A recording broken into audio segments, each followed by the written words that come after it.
भारत एक कृषि प्रधान देश है, अलग अलग तरीके की खेती होती है। वहीं एक सबसे महत्वपूर्ण खेती होती है कपास की, यानी कॉटन की। NBRI लखनऊ ने एक नई रिसर्च की है जिसमें कपास की खेती करने वाले किसानों को फ़ायदा मिलेगा। अब जो पेड़ पौधे ख़राब हो जाते थे इंसेक्ट्स यानी कि कीड़े मकोड़ों की वजह से, अब वो नुकसान नहीं होगा। क्या है पूरी रिसर्च, हम जानते हैं सर से। सर बहुत बहुत स्वागत है आपका न्यूज़ ट्रैक में। क्या है पूरी रिसर्च जिससे अब खेती नहीं बर्बाद होगी कपास की? कपास में बहुत सारे कीड़े लगते हैं और उसको डैमेज करते रहते हैं।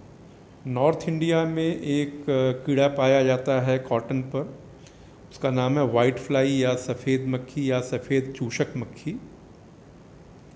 ये कपास को बहुत डैमेज करती है और इसमें वायरस वाली बीमारी को फैलाती है।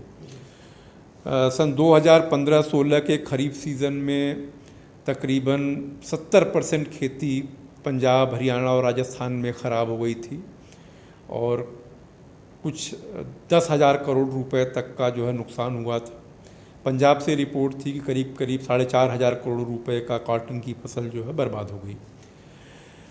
हमने एक फर्न से एक जीन लिया है और उस जीन को हमने कॉटन में डाला है। तो जो कॉटन बना उसको हम जेनेटिकली मॉडिफाइड कॉटन कहते हैं और यह कॉटन वाइट फ्लाई के लिए रेजिस्टेंट है। जब हम रेजिस्टेंस कहते हैं इसका मतलब यह है कि वाइट फ्लाई इस कॉटन को फीड करती है, लेकिन उसके बाद में वो इसके ऊपर मल्टीप्लाई नहीं करती। उसके अंडे देने में, उसकी जो आगे की स्टेजेस होती हैं जिनको निम्फ कहते हैं, उनके डेवलपमेंट में बड़ा व्यवधान कर देता है। ये जो कॉटन है इस पर वाइट फ्लाई को, जैसे अगर आप देखें तो यहाँ पर वाइट फ्लाई को इस नेट के चैम्बर में रिलीज़ किया गया है और उसको हम देखते हैं कि इसमें वो कितना मल्टीप्लाई कर पाता है। और प्रायः हमने पाया है कि वाइट फ्लाई इसके ऊपर मल्टीप्लाई नहीं कर पाता है, यानी जो कॉटन है वो वाइट फ्लाई से बिल्कुल टॉलरेंट है। अब इस टेक्नोलॉजी को हमने एक CSIR ICR के बीच में MOU साइन हुआ है। उसके तहत इस टेक्नोलॉजी को, इसके बीजों को हमने RCGM से परमिशन लेकर के पंजाब एग्रीकल्चर यूनिवर्सिटी लुधियाना और CICR नागपुर का एक सेंटर है हिसार में, वहाँ पर दिया है। वहाँ पर इस वैरायटी का इवैल्यूएशन हो रहा है जिसको कि हम लोग न्यूट्रल इवैल्यूएशन कहते हैं। अगर सर थोड़ा आम भाषा में बात की जाए हमारी जनता को, क्या आप बताएंगे कि ये जो कॉटन आपने तैयार किया है जिसे जेनेटिकली मॉडिफाइड कॉटन कह रहे हैं, क्या स्टेजेस हैं, क्या होता है जेनेटिकली मॉडिफाइड? थोड़ा सा आम भाषा में अगर बताना चाहें तो जेनेटिकली मॉडिफाइड कॉटन में मुख्य रूप से जो है कोई एक जीन जो हो सकता है उसी प्लांट का हो या किसी और प्लांट का हो, उस जीन को जब हम एक प्लांट में डालते हैं तो जो नया प्लांट बनता है, पौधा बनता है, उसको हम जेनेटिकली मॉडिफाइड कॉटन कहते हैं। आपने पढ़ा होगा कि कोई भी करैक्टर प्लांट का, पौधे का कोई गुण किसी एक जीन से या बहुत सारे जीन से आता है। तो कुछ जीन्स तो पौधे में होता है, लेकिन कुछ जीन्स, कुछ गुण यानी जीन्स कॉटन में या किसी पौधे में नहीं होता है। सारे पौधे में सारे गुण नहीं होते हैं। तो बहुत सारे प्लांट ऐसे हैं जिसमें कि वाइट फ्लाई के अगेंस्ट में रेजिस्टेंस होगा, प्रतिरोधक क्षमता होगी, लेकिन कॉटन में वो नहीं है। हमने जब सर्च किया तो पाया कि ये जीन एक फर्न में है और उस फर्न से जीन को हमने आइडेंटिफाई किया और उसको मॉलिक्यूलर बायोलॉजी के मेथड का इस्तेमाल करते हुए कॉटन में इंट्रोड्यूस किया। अब ये कॉटन वो जीन को एक्सप्रेस कर रहा है, उसका जो करैक्टर है वो दिखाई पड़ रहा है और कॉटन वाइट फ्लाई के इन्फेस्टेशन से रेजिस्टेंट हो गया है।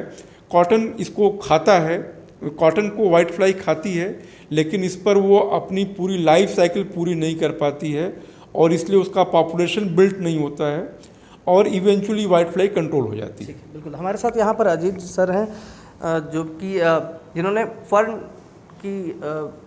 फर्न से आप लोगों ने ये निकाला है जीन। तो थोड़ा सा सर फर्न के बारे में बताइए, फर्न क्या है? फर्न देखिए, अगर हम पौधों का एक जगत है, उस पौधे के जगत में तरह तरह के पौधों का ग्रुप है, जैसे एल्गी का ग्रुप है, ब्राफाइट्स का ग्रुप है, फर्न का ग्रुप है, जिम्नोस्पर्म का, एंजियोस्पर्म का ग्रुप है। तो मुख्यतः पौधों को दो ग्रुप में बांटे, एक फ्लावरिंग प्लांट, एक नॉन फ्लावरिंग प्लांट। तो टेरिडोफाइट फर्न जिसको हम कहते हैं वो नॉन फ्लावरिंग ग्रुप का प्लांट है, और इसमें चूंकि फ्लावर नहीं आता तो इसका दूसरी जनरेशन जो इसके स्पोर से पैदा होती है। तो इसमें कैसा यूज़ रहा है फर्न का? जो आपने कॉटन का जेनेटिकली मॉडिफाइड प्लांट बनाया है, एक्चुअली इन लोअर प्लांट्स पे खास करके टेरिडोफाइट्स और ब्रायोफाइट्स, इन सब पे प्रायः जो है देखी गई कि इंसेक्ट्स, पेस्ट, इन सब का इफेक्ट नहीं होता है। क्योंकि हम लोग कलेक्शन करके लाते हैं टैक्सोनॉमी स्टडी के लिए, तो देखते हैं कि उस पौधे को अगर बहुत लंबे समय तक 10 साल 50 साल तक रखते हैं तो उस पर कोई भी किसी माइक्रोब्स का, किसी फंगस, पेस्ट का इफेक्ट नहीं पड़ता। तो एक ये दिमाग में आया कि क्यों ना इस पौधे के अंदर कोई ना कोई गुण होगा जिसकी वजह से इंसेक्ट और पेस्ट इसके ऊपर अटैक नहीं कर पाता। तो उसी को ध्यान में रखते हुए हम लोगों ने इन पौधों को इस पर्पज से ले करके और एक रैंडम स्क्रीनिंग करी 100-200 पौधों को ले करके अलग अलग फर्न के ग्रुप के ब्रायोफाइट्स को, और स्क्रीनिंग करना शुरू किया इंसेक्ट बायोस से करके। देखा कि इसके अंदर, इन फर्न के अंदर कुछ ऐसी कंपाउंड पाए जाते हैं, बायोएक्टिव मॉलिक्यूल्स मिलते हैं जो कि इन इंसेक्ट्स के लिए टॉक्सिसिटी शो करते हैं। ठीक है सर, क्या लगता है कितना फ़ायदा होगा किसानों को जो आप लोगों ने जेनेटिकली मॉडिफाइड जो प्लांट बनाया है कॉटन का, और जो नुकसान हो रहा था उसमें कितना ज़्यादा बेनिफिट होगा या नुकसान में कितनी कमी आएगी? देखिए, वाइट फ्लाई एक ऐसा इंसेक्ट है जो प्लांट के सैप को सक कर लेता है, और सक करने के बाद उसका फ्लूइड जब ख़त्म हो जाता तो पौधा मरने लगता है। साथ साथ में क्या होता है कि वाइट फ्लाई जहाँ बाइट करती है वहाँ घाव भी हो जाता है, तो घाव होने के बाद वो आगे बढ़ जाती है, उस घाव पर भी बहुत सारे फंगस, ईस्ट ग्रो कर जाते हैं, वायरल इन्फेक्शन हो जाता है। तो एट अ टाइम जो वाइट फ्लाई आकर के इन्वेट करती है और मूव करते तक पौधे पर 3 तरीके का जो है इम्पैक्ट पड़ जाता है, और इसलिए 3 तरह की बीमारियों से ग्रसित होकर पौधा ख़त्म हो जाता था। लेकिन जो हम लोगों का CSIR का पूरा ग्रुप लग करके NBRI का ये ट्रांसजेनिक कॉटन डेवलप किया है इस फर्न के जीन को यूज करते हुए, उससे यह है कि अब वाइट फ्लाई की वजह से जो डैमेज होता था, करीब 70-75% स्टैंडिंग क्राफ्ट फर्न की कॉटन की ख़त्म हो जाती थी, उस लॉस को रोका जा सकता है, और उस लॉस से जो इनकम होने वाली थी वो किसानों को सीधे मिल सकता है। ठीक है, बिल्कुल। ये थे हमारे साथ NBRI के वो लोग जिन्होंने वाइट फ्लाई से रेजिस्टेंट एक प्लांट बनाया है कॉटन का, यानी कि कपास की खेती करने वाले जो किसान हैं अब उन्हें नुकसान नहीं उठाना पड़ेगा। ऐसे में एक अहम योगदान और रिसर्च NBRI की देश के लिए और किसानों के लिए और इकोनॉमी के लिए भी साबित होगी। योगी योगेश मिश्रा, न्यूज़ ट्रैक लखनऊ।